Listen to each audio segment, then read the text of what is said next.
দৌলতদিয়া ফেরিঘাটের বাসডুবিতে যারা জমিন থেকে বিদায় নিয়ে চলে গেল রে আল্লাহ, আয় আল্লাহ প্রত্যেককে তুমি শহীদি মর্যাদা দান করো রে আমার মাওলা। আয় আল্লাহ কান্নার আওয়াজ, আয় আল্লাহ বাবা কান্না করে নিজের সন্তানের জন্য, স্বামী কান্না করে স্ত্রীর জন্য।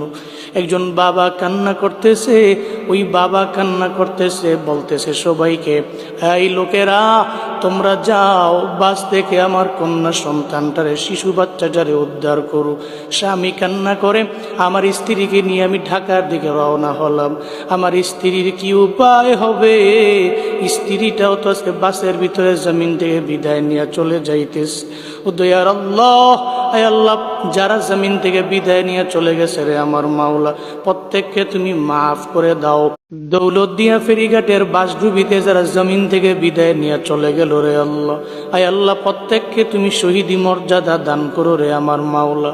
আয় আল্লাহ কান্নার আওয়াজ, আয় আল্লাহ বাবা কান্না করে নিজের সন্তানের জন্য, স্বামী কান্না করে স্ত্রীর জন্য।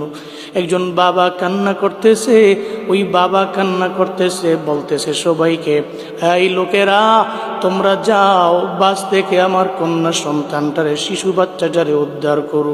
স্বামী কান্না করে, আমার স্ত্রীকে নিয়ে আমি ঢাকার দিকে রওনা হলাম, আমার স্ত্রীর কি উপায় হবে? স্ত্রীটাও তো আজকে বাসের ভিতরে জমিন থেকে বিদায় নিয়ে চলে যাইতেছে। ও দয়ার আল্লাহ, আয় আল্লাহ যারা জমিন থেকে বিদায় নিয়ে চলে গেছে রে আমার মাওলা, প্রত্যেককে তুমি মাফ করে দাও।